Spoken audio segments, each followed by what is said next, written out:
we continue the exploration of the Leningrad Dutch through games that should teach us how to play the opening without trying to memorize a move order that often doesn't mean much. The game I would like to show you was played in 2006 between Nearforth Philippe and Schmidt Schaffer Sebastian. Nearforth was 2200 and Schmidt was a FIDE Master 2370. The game begins with knight f3, f5, so as you can see it doesn't matter really how white plays its moves, c4, knight f6, g3, g6, bishop g2 and bishop g7, and here we have our Leningrad Dutch, okay? d4, castle, knight c3, d6, okay? So that's what we play usually. Castle, and c6 is the move we have chosen to learn. But of course there are, let's remember, queen e8, knight a6, knight c6, these are all good moves, but we want to learn c6, okay?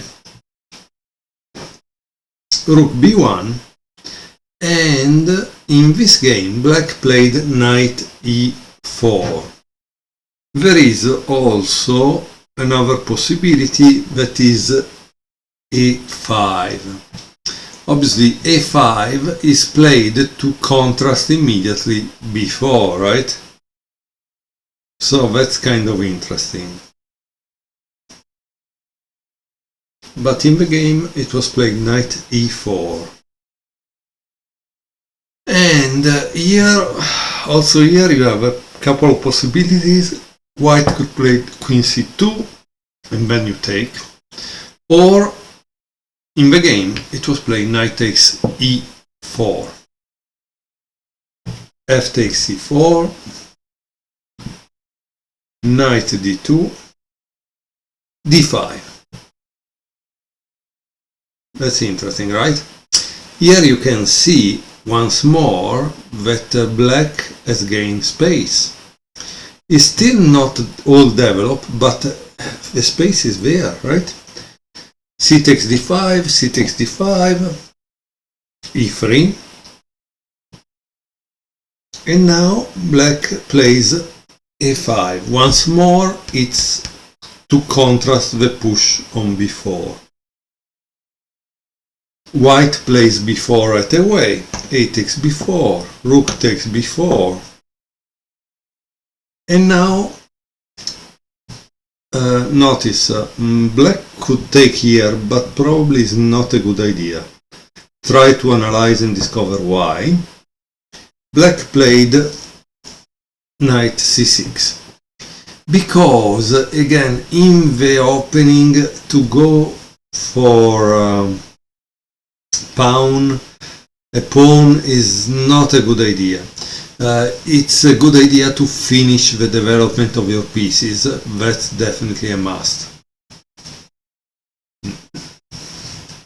So he played rook a4 and black played rook b8, knight b3, b5, rook a3, also because there are no other squares. At the end of the day, that rook is a little tight, right? Queen b6. Maybe instead of queen b6, black should have played e5. That's an idea, right? Because you want to attack and dismantle this center, you want to have your pawns moving forward. But black played queen b6, bishop d2, b4, rook f4, queen b5.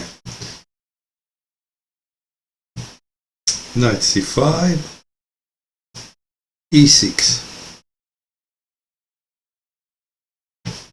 queen b3, queen e2. Now white played queen d1, but what about this? This makes sense, right? Bishop takes b4, or maybe it doesn't make sense.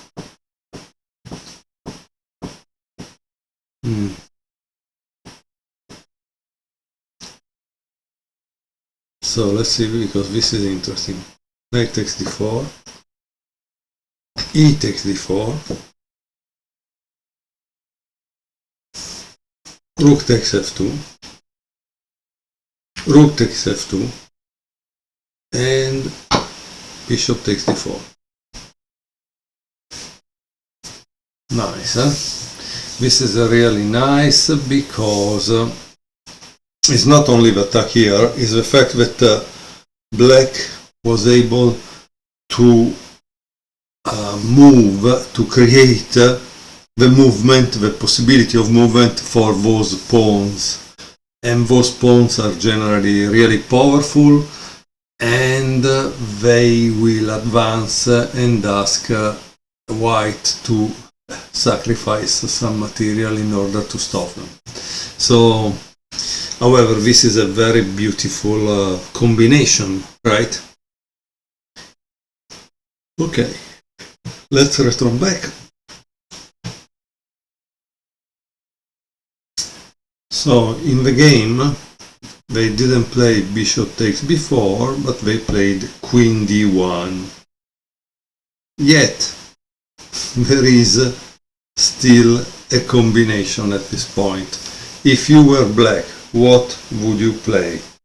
Because I think it's very important that sometimes we stop and actually think, right? You are black, what do you play?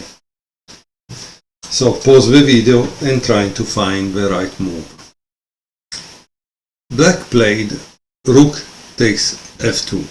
Boom, fantastic move. Oh, queen takes f2, obviously he cannot take, otherwise he loses the queen. So queen takes e2, rook takes e2, rook f2. Once more, what would you play at this point? You are black. I think you have already seen the theme in the variation I show you, but it's kind of interesting to see it again and again, because this can happen in a game, and that's why it's more interesting to show you games than lines to memorize, because here you have a real life situation. You are black, what do you do? Well, knight takes d4, amazing, huh? Rook takes b4, rook takes b4, bishop takes b4, and now rook takes e3. At this point, I think black is doing well. Huh? Yeah, very, very well. Bishop h3, attacking e6, but it's defended.